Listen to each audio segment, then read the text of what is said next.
Aujourd'hui, nous allons parler d'un affrontement de légende que d'innombrables fans attendaient depuis longtemps, Mariabel Rosso affrontant directement Rimuru.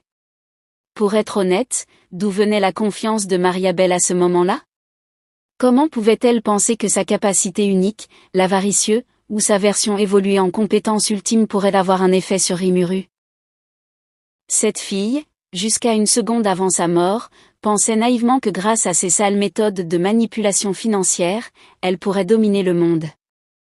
Résultat, Rimuru est apparu, et a immédiatement appris à cette fille comment se comporter. Il a physiquement effacé toute son arrogance. Elle, avec son tempérament de demoiselle hautaine, était effectivement capable d'énerver les gens, mais à la fin, quand la mort était proche, elle semblait vraiment ridicule et pitoyable. Rimuru a totalement dominé la situation. Sans aucune hésitation, il a neutralisé ses compétences dont elle était si fière, l'une après l'autre. Même quand elle a fini par craquer et qu'elle a voulu essayer le combat au corps à corps, c'était purement une prestation de clown. Le roi démon en personne, avec une différence de puissance absolue, lui a appris ce qu'est un écrasement total par supériorité. Certains combats de haut niveau ne sont vraiment pas à la portée de son rang. Avec l'élimination de Mariabel, c'est la dernière tentative à grande échelle du camp humain, ne disposant pas de puissance de combat de niveau roi démon, pour conserver le droit à la parole dans le monde qui s'est soldé par un échec total. Le droit de mener la danse sur la scène internationale a été entièrement accaparé par la Fédération de Jura Tempest. L'ordre mondial de l'époque a commencé à accélérer vers son effondrement. Mais l'arrogance de Mariabel non seulement lui a fait du tort à elle-même, mais à la fin, elle a servi les intérêts de quelqu'un d'autre.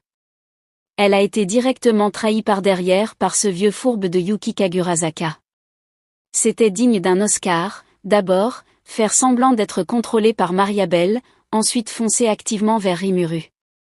En apparence, c'était un acte désespéré. En réalité, c'était pour sonder les capacités de Rimuru, et tester en combat réel la véritable puissance actuelle du roi démon. Une fois qu'il a découvert que ses chances de gagner contre Rimuru étaient de 0, il a immédiatement donné le coup de grâce à Mariabel. Il a logiquement récupéré sa compétence de l'avaricieux. Pour Yuki, Mariabel n'a jamais été une alliée, elle n'était qu'un outil travaillant pour lui, une simple gardienne de compétences. À la fin, elle est devenue une pièce parfaite dans sa stratégie globale.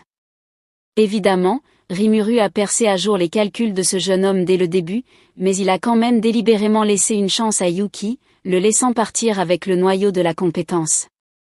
En apparence, cela semble être une intrigue classique de méchant qui double un autre méchant, mais en réalité, c'est précisément à ce moment-là que la balance des forces du monde entier a commencé à changer radicalement. Juste au moment où Yuki tramait frénétiquement des complots à l'extérieur, à l'intérieur de la Fédération de Jura Tempest, une évolution encore plus terrifiante et excitante se produisait secrètement, le mouvement étrange du roi de la sagesse, Raphaël.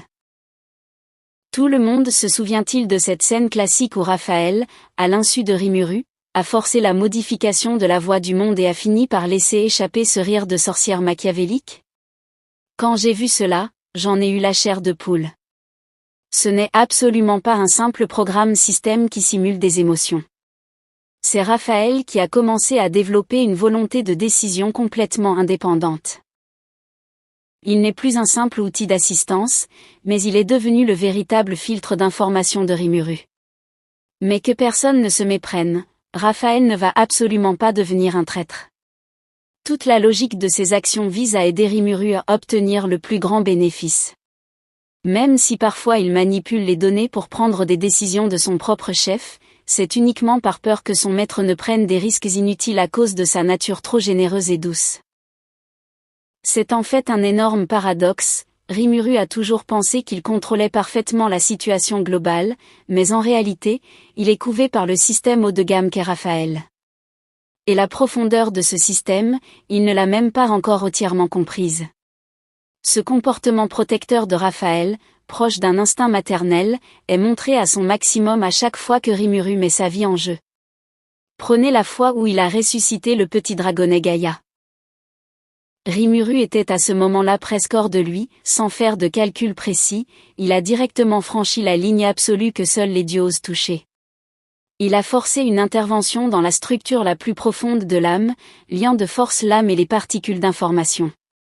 Ce n'est plus une magie ordinaire ou une technique secrète, c'est presque modifier directement le code source de ce monde. Si vous ouvrez les livres anciens de ce monde et regardez les combats des dieux d'autrefois, en repensant à la tragédie de Milim qui a fait s'évaporer un empire entier en un instant, vous saurez à quel point ce que Rimuru a fait est palpitant. À l'époque, pour arrêter Milim en furie, Ramiri a sacrifié son statut de guide spirituel et Guy a failli raser toute la surface de la Terre pour à peine réussir à calmer la situation. C'était une loi absolue et inébranlable du monde. Résultat, quand ça arrive à Rimuru, il organise une fête de barbecue d'un côté, tout en rigolant, et il écrase ces règles hégémoniques de l'ancien monde. Il a pu, en s'appuyant sur des lois ordinaires, des contrats commerciaux et des traités, redresser l'instinct de la loi de la jungle des monstres, les forçant à respecter les règles d'une société moderne. Le plus absurde, et ce qui nous fait vibrer en tant que fans, est absolument la nomination de Diablo en tant qu'émissaire diplomatique. Cette opération divine, ce n'est pas envoyer un diplomate, c'est clairement une menace politique. Rimuru a directement envoyé une arme de destruction massive en costume, c'est-à-dire le noir originel dont la puissance magique approche celle des sommets de ce monde, pour discuter avec les rois mortels des nations occidentales assis à la même table. Un ancien démon originel qui peut effacer un pays entier de la carte d'un mouvement de doigt est à ce moment précis vêtu d'un costume, souriant élégamment pour vous demander de signer un contrat commercial. Pour être honnête, ces rois devaient avoir une tension artérielle qui montait en flèche, et à la fin, ils ne pouvaient qu'être forcés de négocier avec la Fédération des monstres, totalement dépassée. Et la raison pour laquelle Diablo est prêt à faire ce travail administratif fastidieux, c'est purement pour trouver une excuse pour aller dans le monde démoniaque chercher ses subordonnés afin de servir de bras droit au roi démon. En même temps, la Fédération de Jura Tempest a lancé un monopole économique mondial encore plus impressionnant. Dans la forge de Kurob, les forgerons de la race des ogres ont commencé à produire en masse des armes magiques haut de gamme. Ils utilisent des principes physiques combinés à la magie des éléments, optimisant les flux d'énergie pour décupler la puissance de feu des lames. Ce niveau de technique de forge a directement ouvert la porte à la production d'armes de classe divine. Et Rimuru appelle cela une ligne de production industrialisée, se préparant à utiliser cet équipement pour armer les troupes de gobelins jusqu'aux dents, leur niveau d'équipement écrasant instantanément les ordres de chevaliers réguliers des nations humaines. En voyant cela, j'ai été vraiment choqué par la capacité de cette fédération des monstres à équiper ses soldats. Ensuite, il y a la question du train magique. Cette innovation a complètement transformé l'artère du transport et de la logistique du monde entier. Pour résoudre le problème énergétique du train, l'équipe technique a enfermé un esprit supérieur pour servir de source d'énergie stable. Le dragon des ouragans, Veldora, qui terrorisait autrefois des pays entiers, s'amuse maintenant à superviser les aspects techniques et à stabiliser les énergies magiques au ministère des chemins de fer. Chaque fois que je vois cette scène où le dragon des ouragans est impliqué dans le développement des rails, je peux vraiment rire aux éclats. Même les érudits vampires de haut rang, qui se considèrent comme une espèce supérieure, doivent maintenant honnêtement porter des lunettes et aider ce slim à analyser les données logistiques et économiques. Une fois que ce chemin de fer sera complètement ouvert à travers tout le continent, Rimuru n'aura même pas besoin de bouger son armée.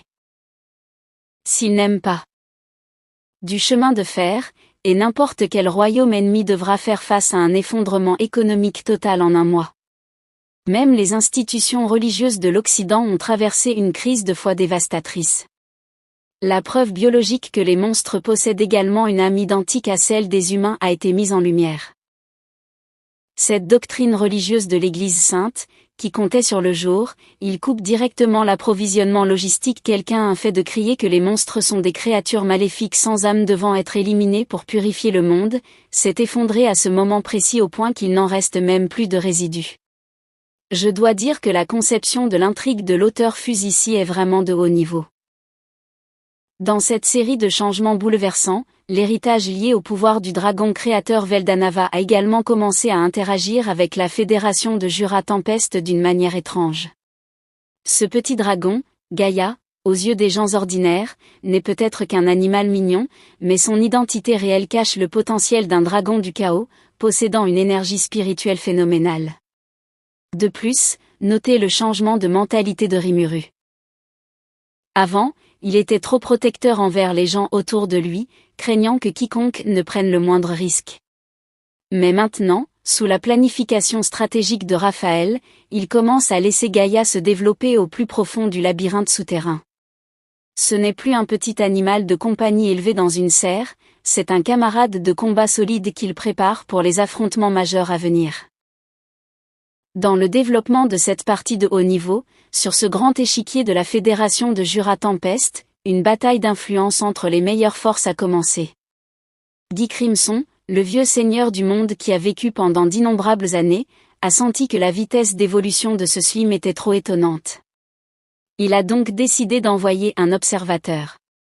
Mais il n'a pas envoyé une brute agressive, ni un diplomate trop zélé, car c'était trop facile de provoquer des soupçons. Il a directement envoyé le roi démon Dino, qui ne veut que glander toute la journée. Le calcul de Guy était subtil, Dino traîne sur le canapé toute la journée, attendant de manger les desserts faits par Shuna, ce qui tombe bien pour observer les moindres mouvements de la ville sans éveiller les soupçons.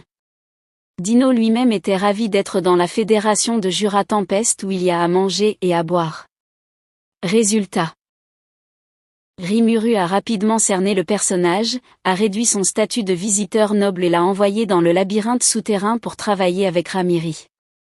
À la fin, cette partie d'échecs est devenue une victoire pour tout le monde. Guy pense qu'il a réussi à insérer un espion, Dino profite d'une cantine gratuite, et Rimuru a obtenu gratuitement une puissance de combat de niveau roi démon pour être le gardien du labyrinthe, protégeant le secret le plus central de la Fédération de Jura Tempest. Face à la gestion habile de la Fédération de Jura Tempest, les seigneurs anciens doivent doucement suivre les règles. Et dans le laboratoire du labyrinthe souterrain, en ce moment même, des recherches avancées avancent à grands pas. Notamment l'optimisation des corps artificiels pour accueillir des âmes puissantes. Rimuru a aidé à stabiliser l'existence d'Ifri, tandis que Beretta, la poupée magique fidèle à Ramiri, a continué à veiller sur sa maîtresse. Ce nouveau système fusionne les connaissances de Rimuru et les dynamiques du labyrinthe. Ramiri, de son côté, s'est investi à fond, créant de nombreux corps de golems et assistants de haute qualité. En apparence, elle s'amuse, mais en réalité, cette petite fée est très intelligente, elle profite des infrastructures et des ressources de Rimuru pour installer ses dryades et ses serviteurs en toute sécurité dans le labyrinthe souterrain, permettant à son clan de bénéficier d'une immortalité conceptuelle au sein des étages. Je peux seulement dire que la gestion de ce projet par Ramiri est vraiment excellente. Mais ce qui est vraiment choquant, c'est ce que Rimuru et Diablo s'apprêtent à accomplir avec l'arrivée des démons supérieurs. Avec le retour en force de Diablo, ce qu'il ramène n'est pas une troupe ordinaire, mais une armée de démons dont le simple nom peut faire trembler le monde entier. Parmi eux, il y a les 3 dragons primordiales, des existences respectées en tant qu'originelles dans le monde des démons, dont chaque puissance de combat réelle est suffisante pour rivaliser avec des rois démons éveillés. Et Rimuru a personnellement utilisé ses propres ressources pour leur fournir des corps physiques parfaits. Jusqu'à ce stade, l'équilibre des forces du monde entier a été complètement brisé. Après la chute de Mariabel, l'histoire du Slim réincarné dit définitivement au revoir aux petits conflits locaux entre humains et monstres ordinaires. Dans les jeux de haut niveau à venir, les joueurs restant à la table sont tous des titans ayant vécu des millénaires, des rois démons anciens, des démons originels, des dragons vrais de niveau cataclysmique, et les forces de l'Empire. L'ancienne époque a complètement disparu, et Rimuru est devenu ce personnage ultime qui, avec un calme désarmant, pousse l'ancien ordre mondial vers sa fin. Les forces de la Fédération des monstres ont atteint un sommet historique. Les pièces divines sur l'échiquier sont toutes à leur place. La Fédération de Jura Tempest a officiellement obtenu son ticket pour le club des plus hautes puissances mondiales. Ce à quoi Rimuru devra faire face ne sera plus les pays et les régimes mondains, mais ses volontés. suprêmes qui peuvent réécrire le destin du monde. La véritable guerre théologique et politique vient à peine de commencer.